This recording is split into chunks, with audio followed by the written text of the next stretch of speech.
অন্যান্য জামাল আজকে থেকে আমার বাড়িতেই থাকবে কে থেকে আমার বাড়িতে কাজ করবে।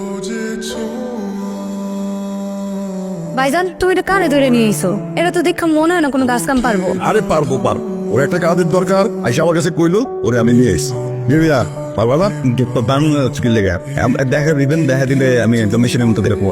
খালি মুখে কইলেই হয় না, শরীরেও শক্তি থাকতে হয়। দেখা তো মনে হয় সাদা মনে কিছুই পারবো না। আরে বাদ দে তো ও পরিচয় করা দিই এ হইতেছে তোমার ভাবি আর ও হইতেছে আমার একমাত্র কলিজার টুকরো বই সাইলা। আপনি তুমি সত্যি সত্যি আমাদের বাড়িতে চলে আসলা?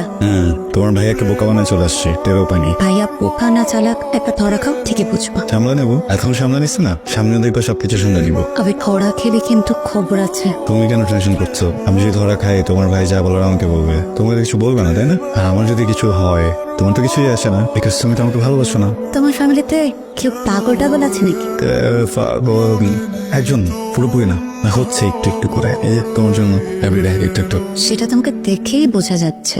তা না হলে এত সুখের জীবন ফেলে কেউ ক্ষেত খামারে কাজ করতে আসে, এটা আমার জানা ছিল না। হাতটা ধরো, দেখো আরো কত কঠিন কঠিন কাজ করতে পারি। আবির আমি চলে যাই, কেউ দেখে ফেললে তোমার পরীক্ষা শুরু হওয়ার আগেই কিন্তু বিদায়ের ঘন্টা বেঁচে যাবে। ধরো না একবার, ওর জন্য সব রিস্ক নিতে পারবো, ট্রাস্ট মি। এগুলো সিনেমার ডায়লগ নাকি বাস্তবে প্রযোজ্য দেখা যাবে। শালা, আমার গ্রেট গ্র্যান্ডফাদার একটা কথা বলতে হয়, মানুষের জীবন সিনেমার থেকেও বেশি সিনেম্যাটিক। থাকো তুমি তোমার সিনেমা নিয়ে। এসো, good night.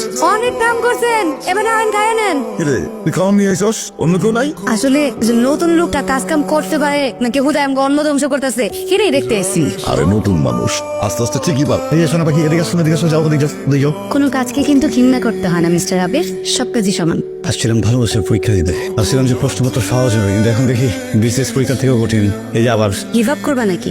Give up chance নাই। তারপরও ভেবে দেখো, এখনো কিন্তু তোমার হাতে সময় আছে। বড়লোক বাবা মায়ের একমাত্র একটা হ্যান্ডসাম ছেলে, ওই ঢাকা শহরে মার্সিডিজ অডি নিয়ে ঘুরবে, সে কিনা ভালোবাসার পরীক্ষা দিতে গরুর কবর পরিষ্কার করতেছে। আমার হাতে একটাই অপশন আছে, অপশন ইউ, তুমি। তা তুমি এত কিছু করার পরও যদি আমি রাজি না হই? কষ্ট পাবো, আফসোস থাকবে না, অ্যাটলিস্ট সবাইকে বলতে পারবো যে সরি ট্রাই করছি। আবির তুমি এখান থেকে চলে যাও। তোমাদের এখানে আসার পর থেকে সবাই তো আমাকে জামাল বলে ডাকে, আমি ভুলে গেছিলাম আমার নাম আবে। থ্যাংক ইউ, তোমার করে দিচ্ছি। তুমি হাসছো আবির, আমি তো তোমার সাথে ফান করছি না। এই লাইফটা তোমার জন্য না আবির, তুমি প্লিজ এখান থেকে চলে যাও। যাওয়ার জন্য আসেন? আমি জানি আবির তোমার কষ্ট হচ্ছে এখানে, দেখছো তুমি তোমার হাতে কি অবস্থা করছো। বাহ, আমার হাত দেখে ফেলছো। শালা, আমি না বুঝতেছি না আমার সাথে ভালো লাগা উচিত নাকি খারাপ। এই হাতটা ঠিকই বেশরা, আমার রেসিপিটা দেখতে পারলাম না।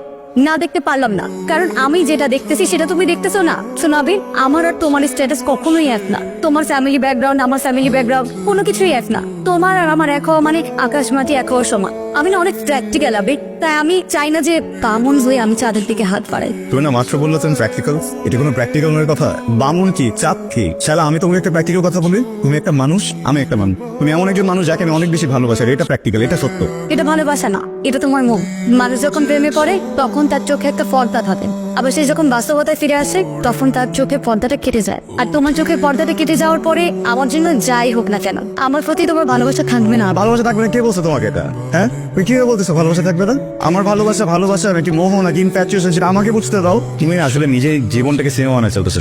হ্যাঁ বানাই ফেলছি তো, বাস্তব থেকেই তো সিনেমা হয় তাই না? শোনো আবির, আমি না আমার ভাইকে অনেক ভালোবাসি, অনেক মানে অনেক। দুনিয়া যদি ওলট পালট হয়ে যায় কিংবা আমি তোমার ভালোবাসার জন্য যদি মরেও যাই, আমি তাও আমার ভাইকে অপমানিত হতে দিতে পারবো না। শালা, কেন অপমানিত হবে? হ্যাঁ, আমি একবার রাজি হয়ে যাবো, সবকিছু সুন্দর বানায় ফেলবো, আমি কাউকে অপমানিত করতে দিব না। আমি না বুঝতে পারছি, তোমাকে বোঝানোর সাধ্য আমার নাই। তুমি থাকো, যা করছিলে তোমার মতন তুমি করো। তারপর তুমি যখন বুঝতে পারবে যে এই জীবনটা তোমার জন্য না, তখন ঠিকই নিজের জায়গায় ফিরে যাবে। শালা, শোনো, আমি ফিরবো না, বুঝছো? আর আমি যদি ফিরি না, তোমাকে নিয়ে ফিরবো। আয়, দেখছিস, তোরে ডাক দিলাম, তুই চলে আসলি। আর যার আসার কথা সেই আসছে না। খা, তুই খা, তোরে নিয়ে চলে যাবো।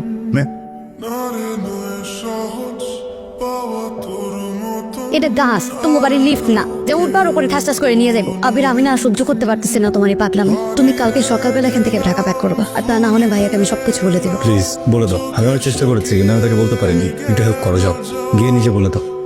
যাও না। তুমি এখান থেকে যাবা না আবির? হ্যাঁ যাবো, তোমাকে নিয়ে যাবো। আমাকে নিয়ে যাবা মানে? তোমাকে নিয়ে যাবো মানে তোমাকে সাথে নিয়ে যাবো।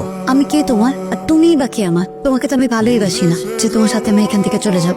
আমার ভাইয়ার না এই গ্রামে একটা সম্মান আছে, কেউ কোনো কিছু জানাজানির আগে তুমি প্লিজ এখান থেকে চলে যাও। শালা, আমি এখন কিছুই করছি না যেটাতে মান সম্মান চলে যাবে। এটা গ্রাম, তোমাদের বড়লোকদের সোসাইটি না যে তোমরা যা খুশি তাই করবে আর কেউ কিচ্ছু মনে করবে না। এখানে আত্মসম্মানের অনেক ভ্যালু। পান থেকে চুন খুঁজতে মানুষ কি না কি ভাবে। কেউ কিছু বলবে না, একবার পারমিশন দাও। আমি কি তোমার ভাইয়ের সাথে কথা বলি, আমি সব ঠিক করে শুনবো, ট্রাস্ট মি। আবির ভাইয়া তোমাকে একদম জানে মেরে ফেলবে। মারো, তোমার ভাইয়া মেরে ফেলুক, তুমি আমার লাইফে না থাকলে আমি এমনিতে মরে যাবো। সো বেটার নো রাতে মারো।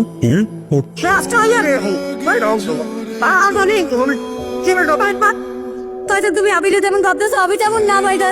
আবির কে তুমি বলো। আপনাকে কষ্ট করতে হবে না ভাই, আপনি যদি চাচ্ছেন না আমি এখানে থাকি। আমি যেটা একটা কথা কি জানেন, আমি এখানে এসে ভুল করিনি। আমি এমন একটা জিনিস দেখে গেলাম যেটা এখানে না আসলে হয়তো কখনো দেখতে পারতাম না।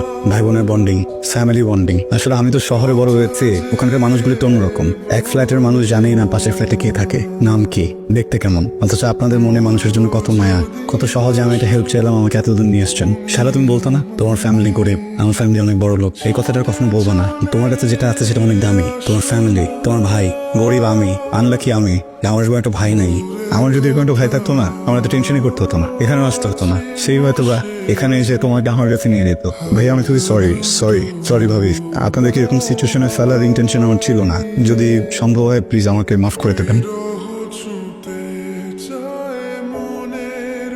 তোমাকে কতবার বলছিলাম যে ভাইয়া সবকিছু জানার আগে তুমি এখান থেকে চলে যাও। তখন যদি তুমি আমার কথা শুনতা তাহলে তো এইভাবে মাইর দিতে হতো না, তাই না? মার খেলাম, ক্ষত হলো, ঔষধ খেলাম, ক্ষত চলে গেল। কিন্তু আমি যদি তোমাকে ছেড়ে চলে যেতাম, আমার বুকের ভেতর যে ক্ষত হতো সেটা তো ওষুধ খেলে যেত না। সাদা আবির তেরামি করো না তো। ভাইয়া যদি তোমার উপর আবার খেপে তোমার কিন্তু রেহাই নাই। মারুক, তোমার ভাইয়ের মার খাওয়ার জন্য আমি প্রস্তুত, কিন্তু তোমাকে হারানোর জন্য আমি প্রস্তুত। হারাতে তোমাকে হবে, কারণ ভাইয়ার বিরুদ্ধে কি আমার পক্ষে কোনো কিছু করা সম্ভব না। আর ভাইয়া কোনো দিনও তোমার সাথে আমাকে বিয়ে দিবে না। কেন দেবে না? হ্যাঁ বলো, কেন দেবে না? সমস্যাটা কোথায়? আমি তো শিক্ষিত একটা ছেলে, একটা ভালো পরিবার থেকে বিলং করি। প্রবলেমটা কো আমার বাবার অ্যাসেট, আমার ফ্যামিলি ব্যাকগ্রাউন্ড। আচ্ছা আমি একটা জিনিস বুঝি না, একটা ছেলের ফ্যামিলি যখন কোনো কিছু না থাকে তখন ওই ছেলেটাকে বিয়ের জন্য যোগ্য মনে করে না মেয়ের ফ্যামিলি, তখন বলে না এই ছেলের কাছে মেয়ে বিয়ে দিব না। একটা ছেলে যখন অনেক কিছু থেকে যায় তখন সেই ছেলেটাকে যোগ্য মনে করে না, বলে এই ছেলের কাছে মেয়েকে দিব না। মেয়েকে তাহলে দিবে কার কাছে আমাকে বলো? হ্যাঁ কতটুকু অর্থ থাকলে পছন্দের মেয়েটাকে বিয়ে করা যাবে আমাকে বলো? বা নিজের পরিবারকে যে বলো, এই বাংলাদেশের প্রত্যেকটা মেয়ের বাসায় গিয়ে বলো তারা যেন একটা বাটখারা কিনে প্রত্যেকটা ফ্যামিলির বাসায় দিয়ে আসে, সেখানে একটা মাপ দিয়ে আসে যে এই মাপের অর্থ আপনারা রাখবেন, তাহলে ভালোবাসার মানুষটাকে আপনারা পাবেন, না হলে পাবেন না। আবির তুমি আমাকে ভুলে যাও। ঠিক আছে আমি ভুলে যাবো, তুমি পারবা আমার এই ফেসটা ভুলতে, আমি যা যা করছি সবকিছু ভুলতে, আমাদের জীবনে যা যা ঘটছে সবকিছু ভুলতে পারবা? আমার বলার কি আছে, আমি তো তোমাকে ভালোই বাসি। আসছো কেন তাহলে এখানে? কেন আসছো তাহলে? কেন আসছো বলো না, ফোন না দেখাতে লাগবে না আবার করোনা। আমি তোমার কাছে এত দূর থেকে এখানে এসে সবকিছু করোনা নেওয়ার জন্য তো করছি না স্যার।